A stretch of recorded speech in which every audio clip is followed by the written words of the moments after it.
tonight's action in college football. 9 p.m. out west from the Coliseum. Northwestern taking on USC. This line opened up, Joe, 14.5. This line still sits 14.5 in a total, depending on where you're shopping at, between 50.5 and 51.5. Northwestern and USC tonight. What's the spread line here, Joe?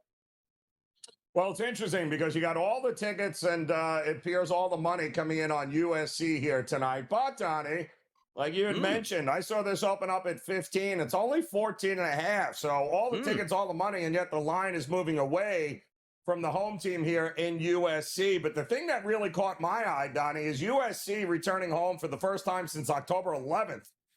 And last I checked, Lincoln Riley and USC at home is an over machine. The idea that this is at 51 or 50.5 might be one of the lowest totals I can remember for USC taking on, well, not a very good Northwestern team at home. And now we know Northwestern's going to want to keep it lower scoring. They cannot win in a shootout against USC. But are we really thinking they're going to have enough defense to be able to slow down Lincoln Riley and USC at home?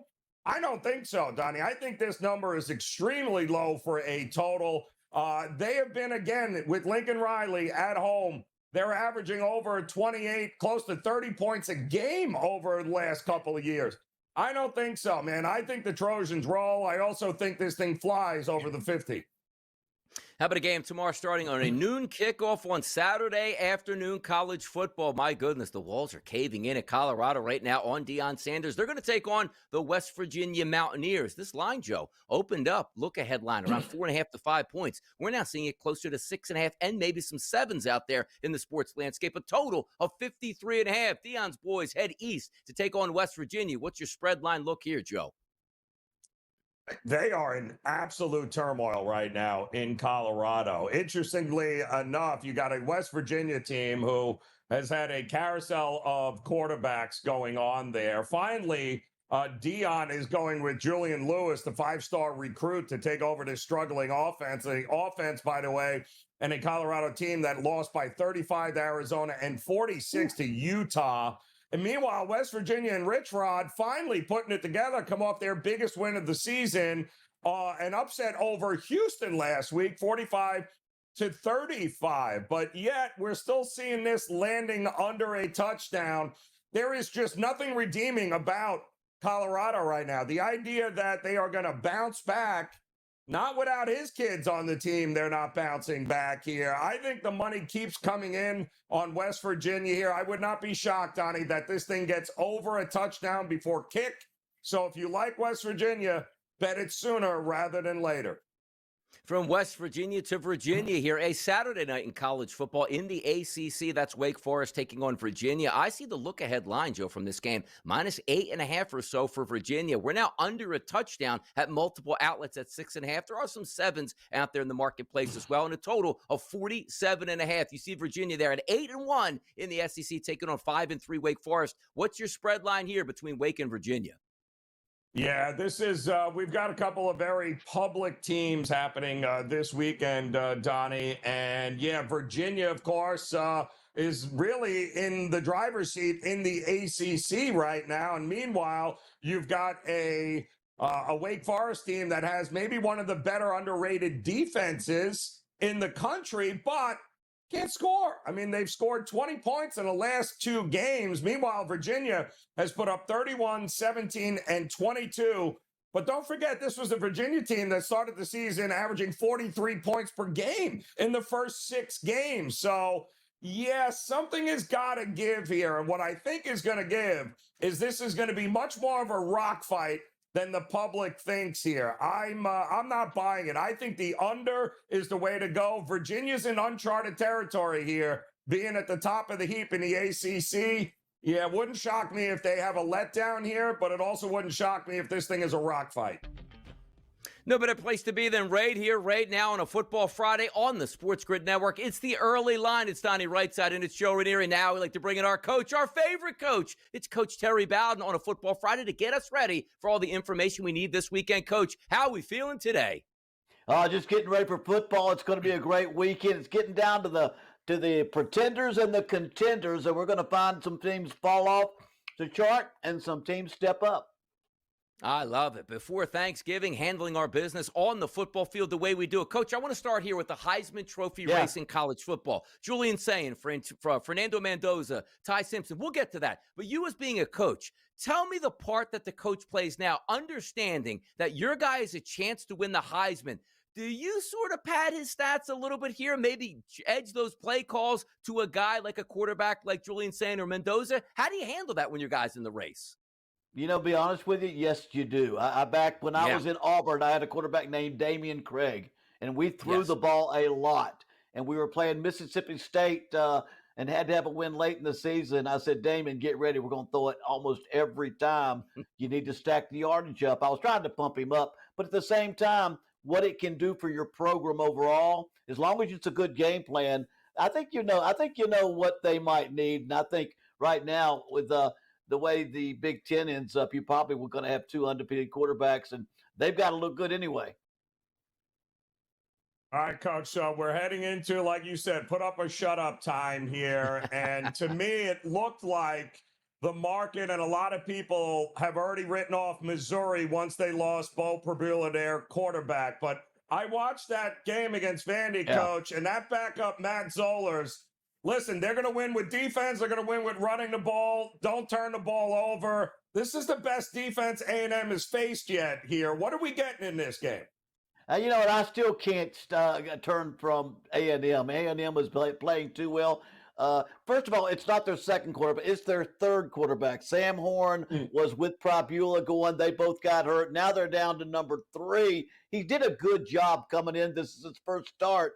But not only does Texas A&M have an outstanding offense, they've scored over 40 points 5 times, but they have 32 sacks for the year. They lead the nation. They're going to be all over that quarterback. I think it's going to be up to Ahmad Hardy, the running back, to give that quarterback a little bit of breathing room. But still, I just don't think they can stay that close. 6.5, too close. I've got to go with Texas A&M on this one. How about this next game, Coach? Interesting one in the Big 12. BYU is undefeated and getting 10.5 points from Texas Tech. BYU lost their quarterback to transfer. Didn't matter. Still playing great football. Now we take a look at Texas Tech, who does have a loss, but they are electric on offense. A total of 52.5, Coach. Seems like an elimination-style game here. BYU, Texas Tech. What can we look out for?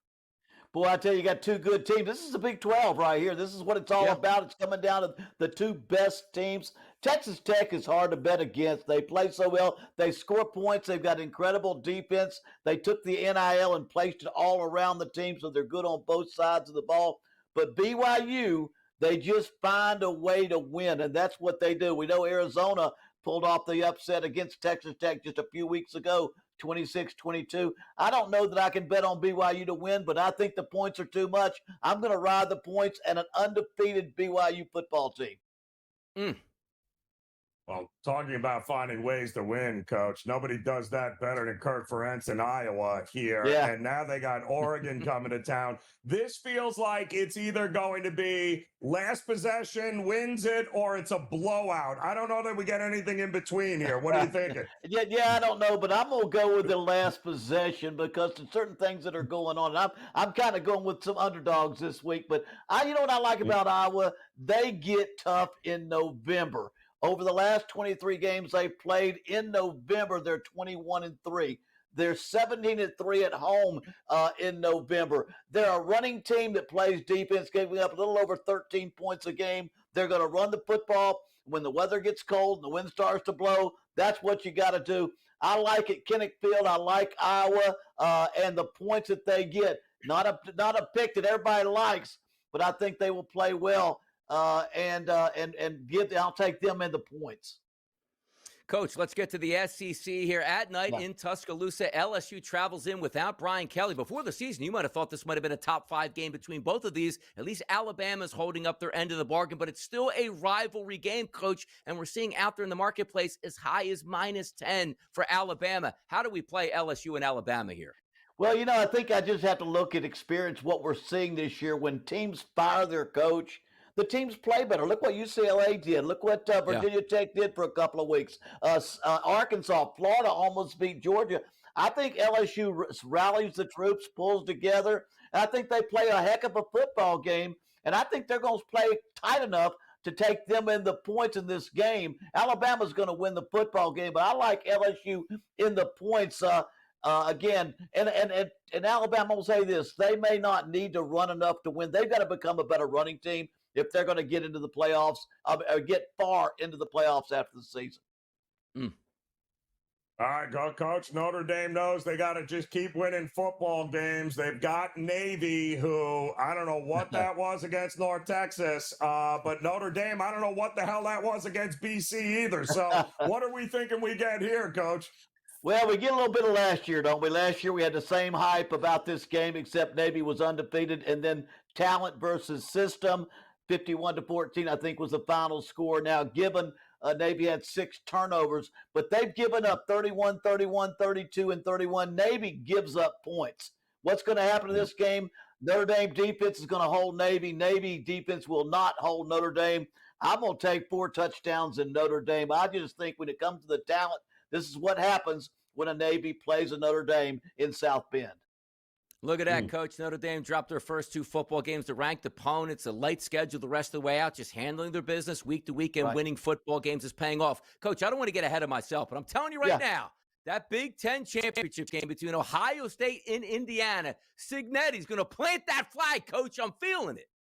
Oh, I tell you, and Penn State's going to suffer because there's nothing he wants to do, but he wants to beat Penn State better than Ohio State, Penn State. So he's going to lay it on Penn State. These are going to be 2 undefeated teams, and probably a Heisman Trophy winner is going to come out of that game the next weekend. I love it. College football with Coach Terry Bowden. Nothing better on a Friday. And by the way, we got him again on Saturday on College Football Today, so make sure you tune in tomorrow. Thanks, Coach. We'll talk to you tomorrow. Yeah, man. Away we go with the early line.